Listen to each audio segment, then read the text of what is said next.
Albert has 15 more than three-fourths of the number of ice cream cones that Bob has. If they together have 85 ice cream cones, how many ice cream cones does each have? Let's see how we can solve this problem. Well, I would solve this problem visually. Just for the record, this is a fifth grade problem from a US text, and fifth graders don't really know how to write complicated equations. They understand fractions a little bit, but they don't have a very good in-depth understanding of fractions. They're young. So how do we do it visually? So let's see how we can describe the scenario pictorially. So let's write down a few things.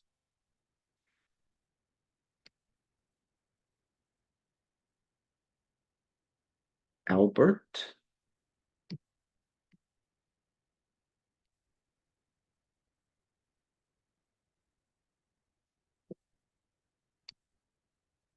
and Bob.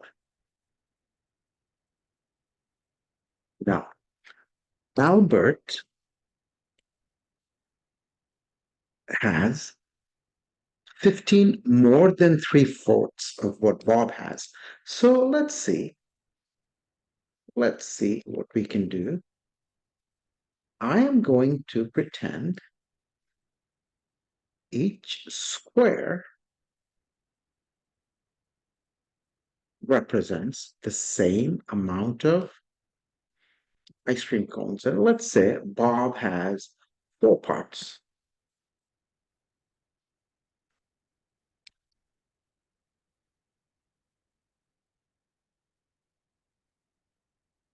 Okay.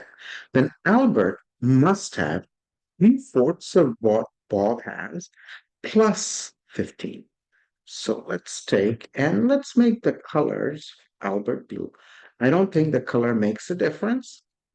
It's something we want to kind of understand. I'll make it blue so that we can distinguish. Mm.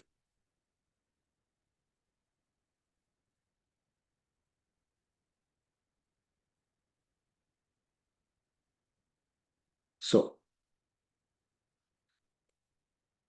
Bob has four parts. Albert has three-fourths of Bob's number, plus don't forget the 15. Albert has 15 more. So I'm going to just write plus 15 right here. Okay. So Albert has three squares plus 15 ice cream cones, and Bob has four squares. The squares represent the same number. I don't know what each square is worth. Now the question says,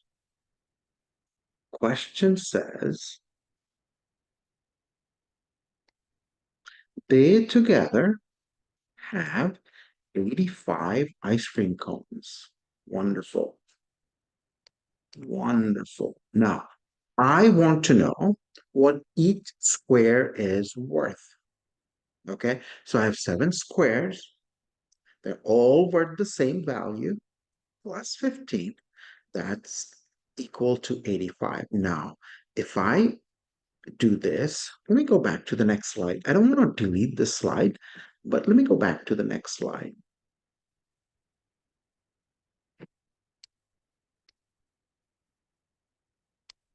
Okay, so what I'm going to do, if I get rid of the 15 extra ice cream cones that Albert has compared to three-fourths of Bob's number, so I'm going to get rid of this.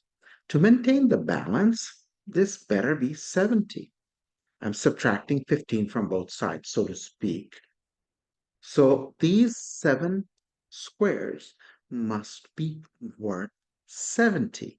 So each square has to be worth what?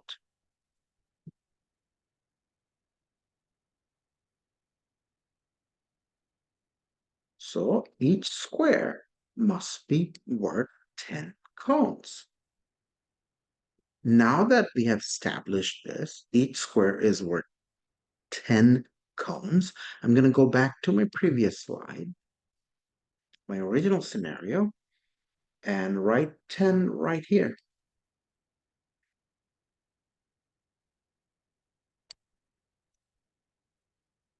So this is worth 10. I'm not going to fill out all the squares. This is also worth 10. Now, what does the question say?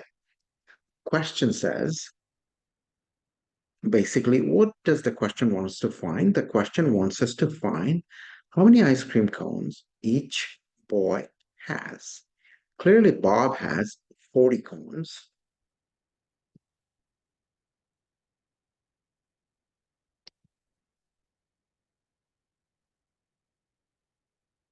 Bob has 40 cones.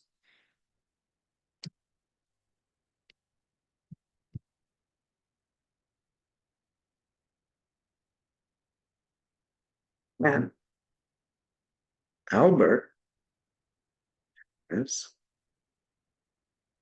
10 times 3 is 30. 30 plus 15 is 45. 45 cones. That's my answer. Bob has 40 cones and Albert has 45 cones. So actually, Albert has more than Bob. That's kind of interesting.